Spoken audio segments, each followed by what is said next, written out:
productivity, winning strategies, and aligning employer-employee goals. If this sounds like something your business could use more of, then you've come to the right place. The Business Mechanic Show with your host, Vaughn Sigmon. Let Vaughn show you how to develop, improve, and jumpstart your business. So now, please welcome the host of The Business Mechanic, Vaughn Sigmon. Welcome to the Business Mechanic Show. This is your host, Vaughn Sigmon, co-founder of Results-Driven Leadership, where we help you fix your people problems. This is one that came to me last week. During a session with one of my clients, problem solving, getting to the root cause, and it just pointed out the need for not only the importance of making sure your frontline managers all recognize that your supervisors, your leads, your captains, that first level up into management, those folks are the single most important group of people within your organization to make sure they have leadership and management training, especially leadership training. Because as I think back through my years, very often, if not most often, the issues, the fires I had to put out, the situations that became hairy created extra work for me, my management team, were very often created by these leads, these supervisors, these captains, those first level managers. So let me clarify what we're talking about. They're not quite top management, but they're crucial to the team's daily grind. Some companies see these roles as stepping stones, which I always did. For others, it's a long-term position. In fact, the company I was dealing with that really motivated me to do this podcast today, some of these folks have been in the job for 10 plus years. Now, I just want to make a quick point. If you're watching this on YouTube, I'm just in the past 2 days moving into a new office here in beautiful Signal Hill, California. I can see forever around me. It's a beautiful spot. I'm excited about moving into the new offices here. We're expanding. We've got a lot of things going on. It's great to be here, but nothing's decorated yet. So you don't see the typical backdrop that you see in my other videos. Just wanted to put that caveat out there, that warning. So anyway, frontline managers, supervisors, captains, leads. Here's the thing. These folks are extremely valuable to the day-to-day execution of whatever your business is. It could be the accounting supervisor, it could be the AR supervisor, it could be the shipping supervisor, it could be the forklift supervisor, whatever it is, the sales lead. They're the gears in the machine of day-to-day operations, yet their training often doesn't reflect that importance. Imagine your life without them. But we often, if not almost always, invest almost nothing. So this is a shout out to their critical role and a nudge to you to give them the respect and the resources they deserve. Set them up for success. They got there because they were functionally very experienced. They were a functional expert, subject matter expert. They were very good at whatever role they were in. So you elevate them. Common, that's the accidental manager syndrome. And then we expect them to start managing people. Based on what training? Very often there's none. Little to none. Why are they your go-to managers? Imagine you're in a shipping warehouse your supervisor, only slightly your senior by age and experience, is your go-to for everything. That's your answer machine. That's your shipping Google.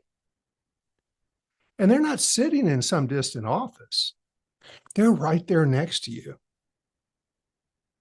with the knowledge, with the how-tos. They assign tasks. They give feedback.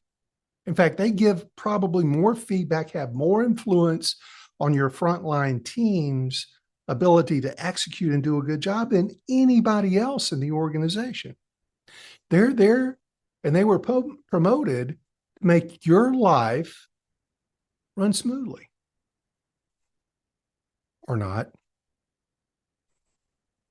To you, the frontline worker, the supervisor is the face of the company. Always remember, people work for people. They don't work for companies. And if that's their direct supervisor, the frontline worker works for them. Next person they work for is you, the manager. And next person they work for may be the vice president, the next person on up the org chart.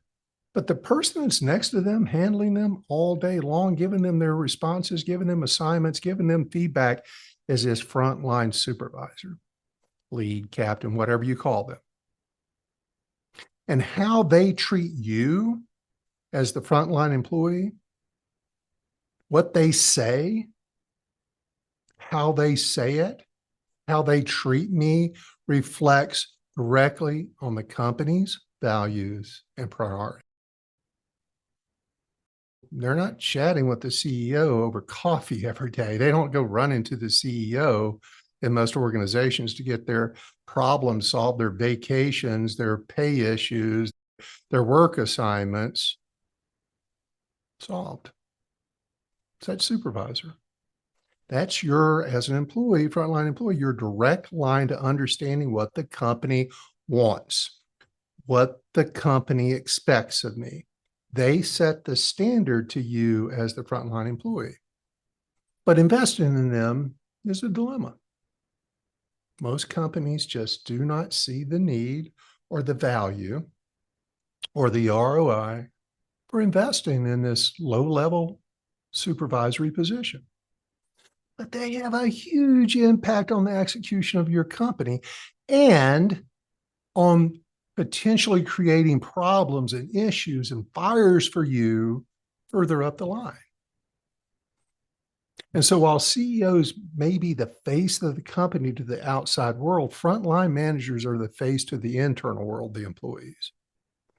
Their influence is huge, yet somehow they're often the last in line when it comes to training and development resources, when it comes to leadership and management. They'll get functional expertise.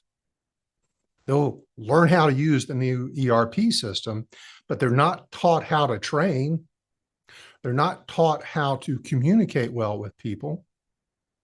They're not taught to handle the soft skills, the part that really impacts how someone feels about working for your company, working for you.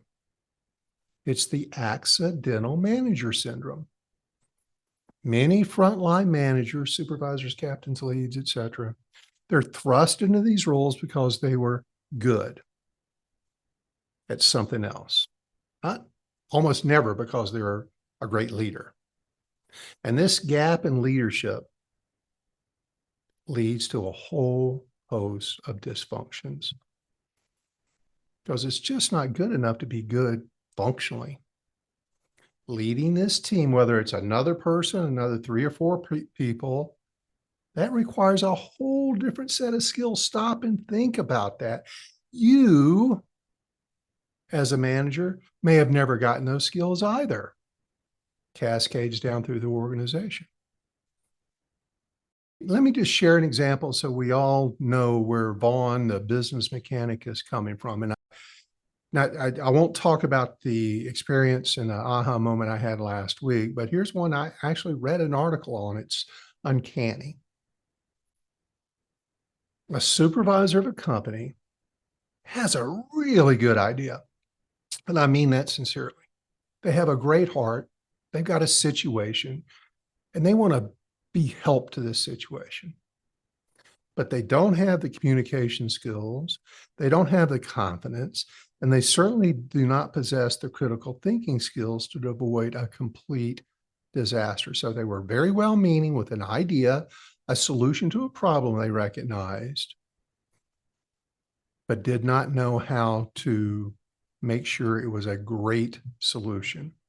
They had a team member who was very sick, and they were going to need an extended amount of time to recover from this illness.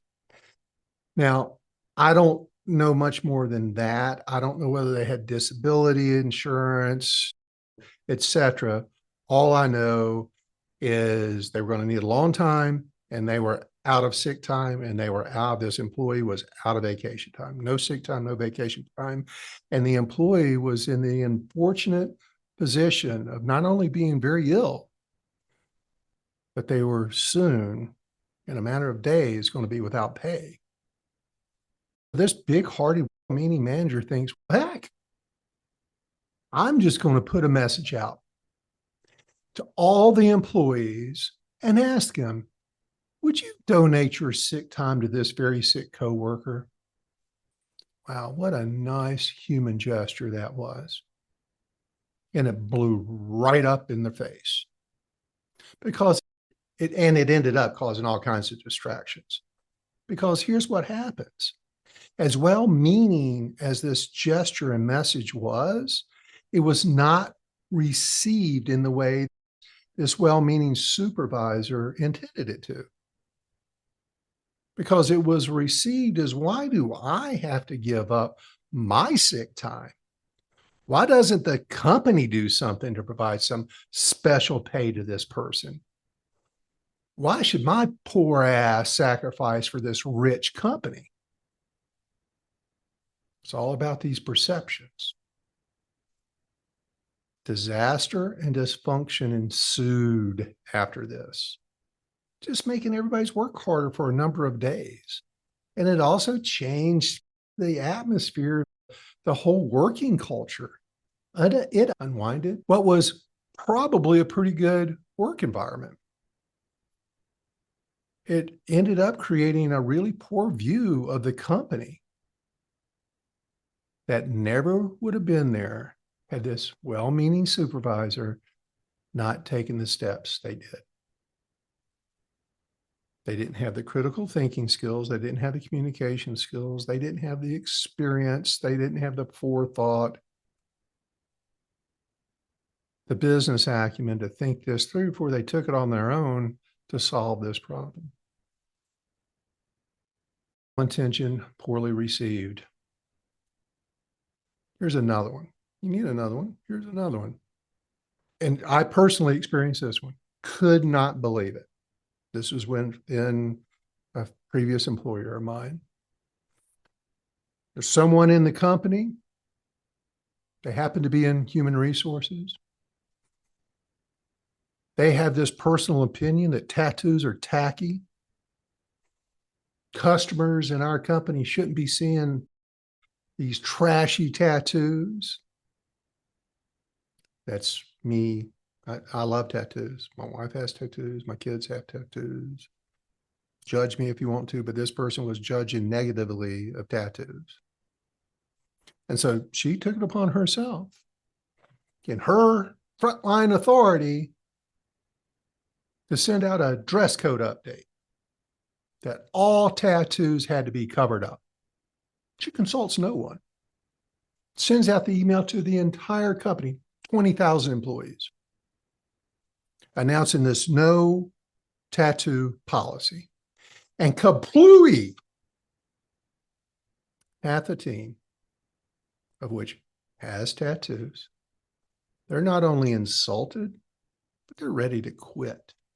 I started receiving phone calls from my location manager saying, what the hell are we thinking? These people are eating me alive. They're ripping my face off.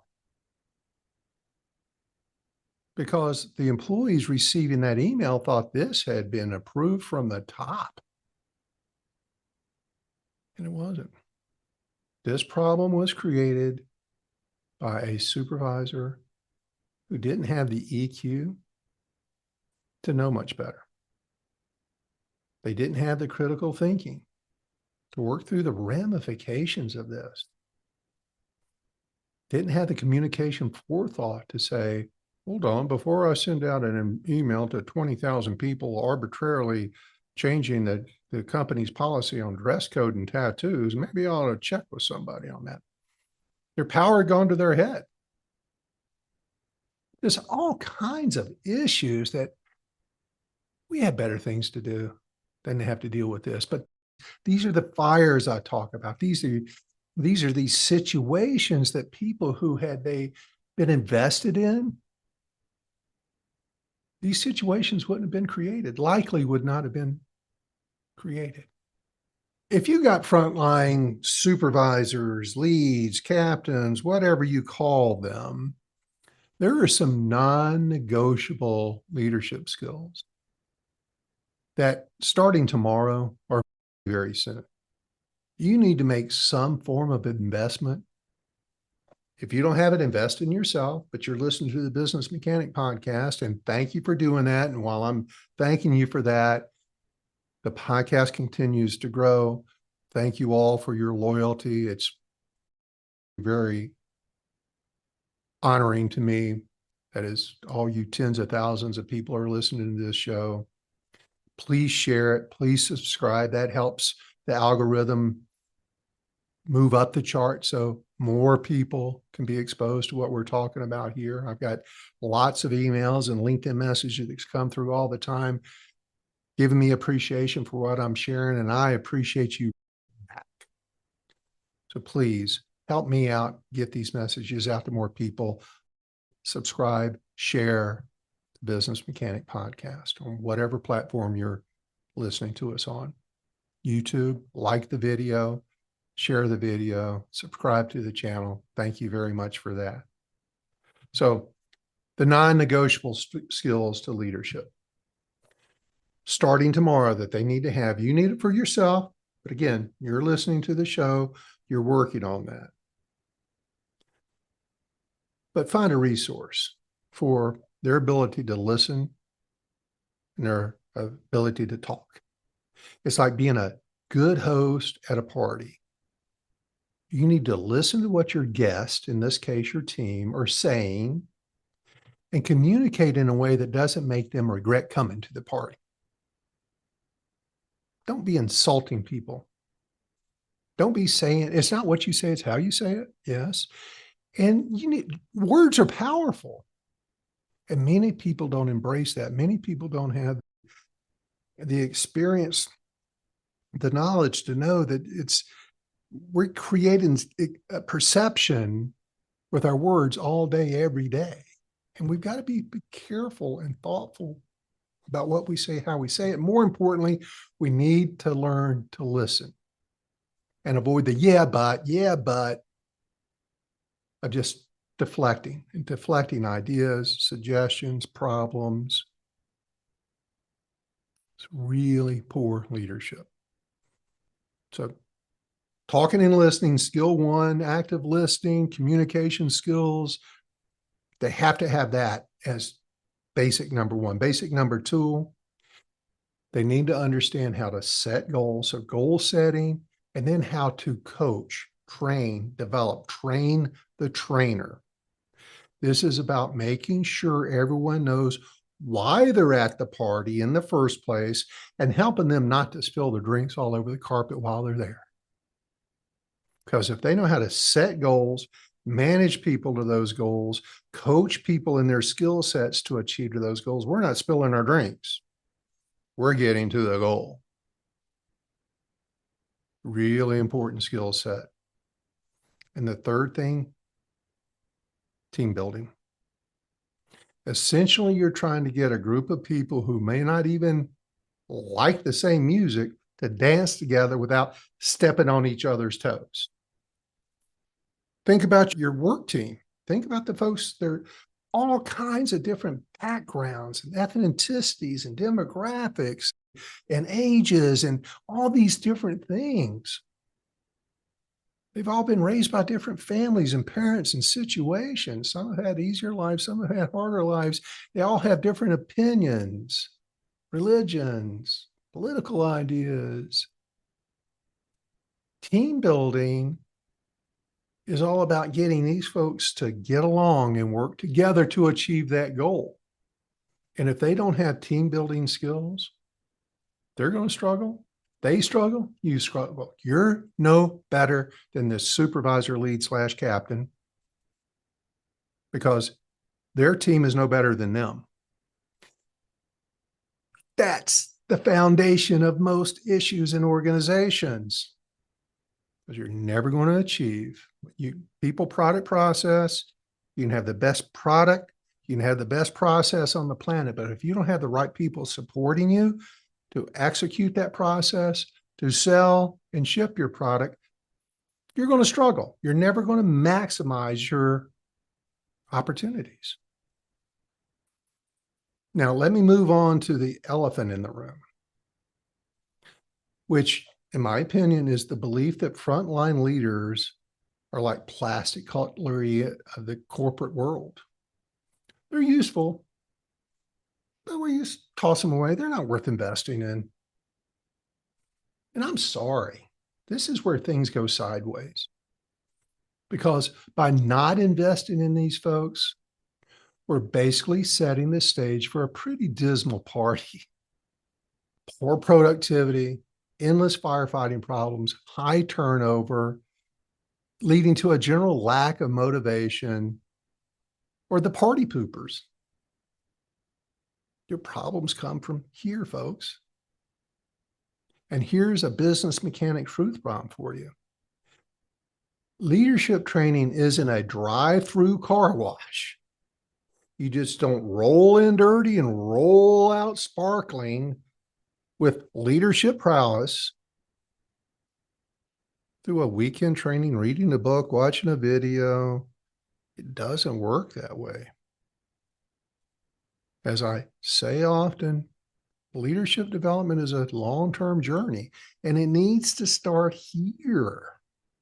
Theirs needs to start the day they're promoted to this new position of authority. It's more like learning to cook a gourmet meal, watching a YouTube video, or reading a recipe book won't make you a chef overnight. I got to go cook the meal. It takes practice. It takes making mistakes. It takes you as their coach being able to help them learn from those mistakes, recover from those mistakes, not make those mistakes again, but it comes from practice and real-time feedback. That's how we learn. Real learning, the kind that sticks, happens over time. It requires patience on your part and their part. It's about applying what you learn, seeing what works, what doesn't, and adjusting accordingly. It's a process, not a one-off event. We learn by doing. We build skills by repeating what we do over and over until we get it right. The basic competency curve. And as I often do, I'm going to put this just in plain old English, explaining why it's a bad idea to use tiny gray text on a website. People don't magically absorb and retain everything they hear or see in a day-long workshop or a weekend retreat. As I've said a few times, people from time to time try to hire me to do that. Much as I'd love to earn that money, that's easy money. I won't do it. It's against my ethics. That is a waste of their money. As much as I'd like to pocket the money, I will not do it because it never works. I've got a new client that I'm just beginning to engage with, big company, that has a CEO that's really invested in training his team leadership. They read books, He talks about it, over a lunch and learn every week, and he still has a highly dysfunctional leadership team. Why? Because we're just talking about it. There's no commitment to going and practicing this stuff. So they've never ingrained the skills, these leadership skills that their team needs to learn. It's all just a nice conversation. We don't get anywhere with that. Imagine learning to ride a bike happen by just watching a video. You watch someone do it once and then you never fall off again. It's ridiculous, right? You learn by doing. Hey, do your frontline supervisors, leaders, etc., did they know that too? Do they just tell people during their training and expect them to magically know how to go do it? They need to learn how to coach, team build. It's all about getting your hands dirty, figuratively, of course, making mistakes, trying it again, learning from those mistakes. You need to embrace mistakes, their mistakes. They need to embrace their team's mistakes. That's how we learn. Here's a fun fact that's really not so fun. You read a book, you watch a video, you go to a weekend seminar that your company paid $30,000 for. That's great, right? Woo! Tony Robbins. You'll remember roughly 15% of what was covered 2 weeks later. 15%. That's like forgetting where you parked your car 85% of the time. Those aren't very good odds. That's not a very good return on investment. But yet people spend $30,000 to go to a Tony Robbins seminar and all they come away with is blisters on their feet. Flip the script and focus on one leadership skill at a time in the order of which I previously listed them. But really dive deep into it, commit to it, practice it with your frontline manager, frontline leader, your frontline supervisor until they can do it. They can do it in their sleep. And once they can do it in their sleep, they've reached the other side of the competency curve. So now they're becoming unconsciously competent.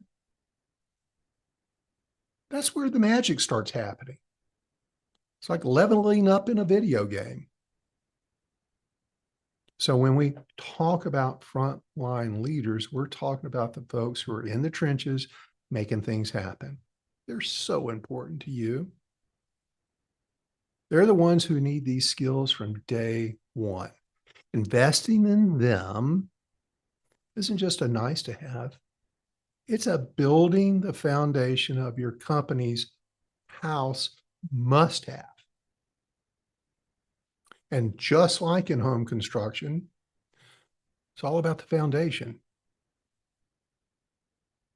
It's not just helpful, it's absolutely critical for everything that comes after. So let's start treating leadership and development like the essential foundational work it really is. After all, you really wouldn't want your house built on sand, would you? Thinking that your frontline workers, all they need to do is a quick seminar or read a book. I've heard that so many times. We're looking for a quick fix solution. We can feel good. Oh, we trained them. They read 7 Habits of Highly Successful People. They must be a great leader now. As I say that, you know how ridiculous that sounds. They need to become a master chef. Cook the meal, serve the meal, cook the meal again, serve a better meal, cook the meal again. It's an even better meal until they've got it dialed in. Investing in your frontline leaders with time, patience, and genuine support pays off big time. And it will be the difference between a forgettable party and one that people talk about for years. The same for the latter, shall we? So let's bottom line this. Let's wrap it up. Investing in frontline leaders isn't just good for them. It's essential for the entire organization's health. It's essential to your success as their boss. These leaders are the foundation of your company's culture and certainly daily operations. And by you investing in them with your time, support, and resources, investing in their development, you're building a stronger, more resilient organization that you will be a benefactor of. Their success is your success. You'll never be as successful as you can be until you make them as successful as they can be. The transformational triangle of change. Let's start giving these frontline managers the resources, respect, recognition that they deserve. After all, a user-friendly workplace starts with supporting those who guide your daily workforce. And I'll get this plug in. You can start with results-driven leadership training and development for only $47 a month. Think about it. Invest in it. How can you not? Well, that's a wrap on another episode of the Business Mechanic Show. If today's content resonates with you, then you're going to love what we have to offer. From performance coaching designed to enhance your potential, to executive coaching that guides leaders to steer their ships towards greater success. Remember, the best investment you can make is in yourself and your team. And the best part, prices start at just $47 per month, making top-tier coaching and training accessible for everyone.